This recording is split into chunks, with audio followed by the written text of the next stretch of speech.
নমস্কার, সুভদ্রার রান্নাঘরে আমার সকল দর্শক বন্ধুকে জানাই স্বাগত। আমি শিউলি। দেখো আজকে আমি কি নিয়ে এসেছি, দেখো পাবদা মাছ। তো পাবদা মাছে আমি তেল দিয়ে দিলাম, সর্ষের তেল প্রথমে। এবারে আমি একটু হলুদ দিয়ে দিচ্ছি আর একটু লবণ দিয়ে দিচ্ছি। নুন, হলুদ, তেল, লবণ দিয়ে মানে দিয়ে ভালো করে মেখে রাখছি। 10 মিনিট মতো মেখে রেখে দেবো রেস্টে।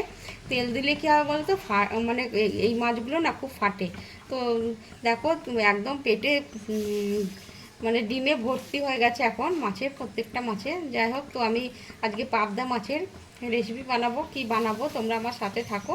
আমি একটু 10 মিনিট রেস্টে রেখে দিই, তারপরে দেখাচ্ছি। দেখো আমার তেলটা গরম হয়ে গেছে, একদম ধোঁয়া ছাড়তে শুরু করে দিয়েছে। এবারে আমি মাছগুলো একে একে ছেড়ে দিচ্ছি।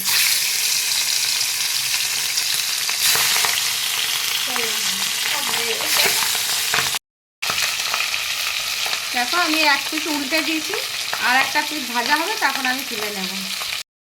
দেখো আমার মাছ ভাজা হয়ে গেছে লাল লাল করে। আমি এবার তুলে নিচ্ছি একে একে।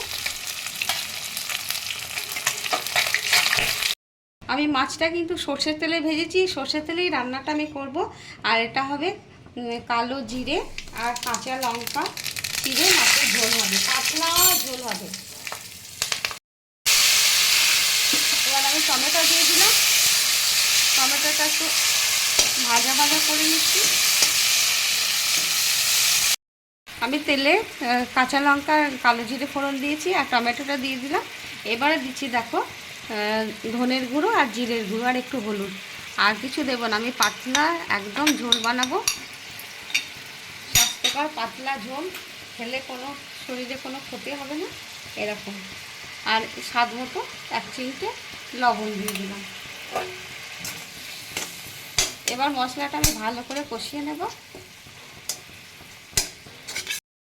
দেখো মশলাটা আমার কষানো হয়ে গেছে, তেল ছাড়তে শুরু করে দিয়েছি।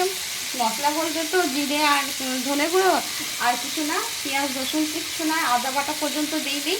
তোমরা এভাবে একবার অবশ্যই বানাবে, বানিয়ে খেয়ে দেখবে। যেদিনকে ধরো রিচ খাওয়া দাওয়া হয়েছে, তো রাত্রিতে, তো সকালে আমরা দুপুরে এটা পাতলা ঝোল করে ভাতের সাথে খেতে পারি। এবারে আমি জল দিয়ে দিচ্ছি। আমি আজকে বানানোর কারণ হচ্ছে আমার বর হাজব্যান্ড আর কি নাইট ডিউটি করে ফিরেছে, বলে কি এরকম পাতলা ঝোল বানাতে। তো সেই জন্য আমি এভাবেই পাতলা ঝোল বানালাম আজকে।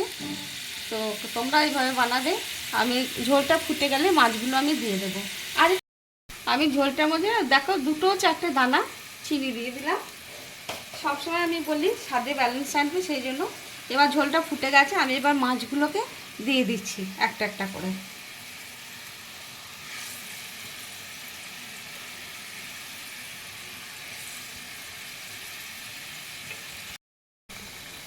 আমি এবার একটু চাপা দিয়ে দিচ্ছি।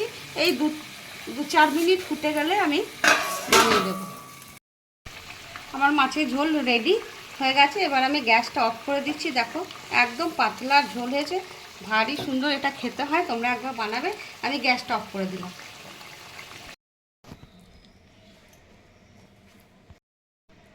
দেখো আমার মাছের ঝোল রেডি এবং সার্ভ করে দিয়েছি। তোমরা এভাবে একবার অবশ্যই বানাবে, বানিয়ে খাবে, খেয়ে আমাকে কমেন্ট করে জানাবে তোমাদের কেমন লেগেছে আমার এই পাতলা কালো জিরে কাঁচা লঙ্কা ফোড়ন দেওয়া পাতলা পাবদা মাছের ঝোলের রেসিপি। তোমাদের আমি দেখায় ঝোলটা দেখেছো, মানে এই ঝোলটা না অসম্ভব সুন্দর খেতে হয়। একটু গরম গরম খেলে একদম মানে মুখ ছেড়ে যাবে। যাই হোক, তোমরা এইভাবে বানাবে, বানিয়ে আমাকে খেয়ে একবার কমেন্ট করে জানাবে তোমাদের কেমন লেগেছে। আর তোমরা সবাই ভালো থাকবে, সুস্থ থাকবে। তোমাদেরকে সকলকে জানাই অসংখ্য অসংখ্য ধন্যবাদ। আমার দেশে দেশের বাইরে যে সকল বন্ধুরা আছো সকলকেই জানাই অনেক অনেক ধন্যবাদ, ভালোবাসা, নমস্কার। তাহলে আজকে মতন টাটা।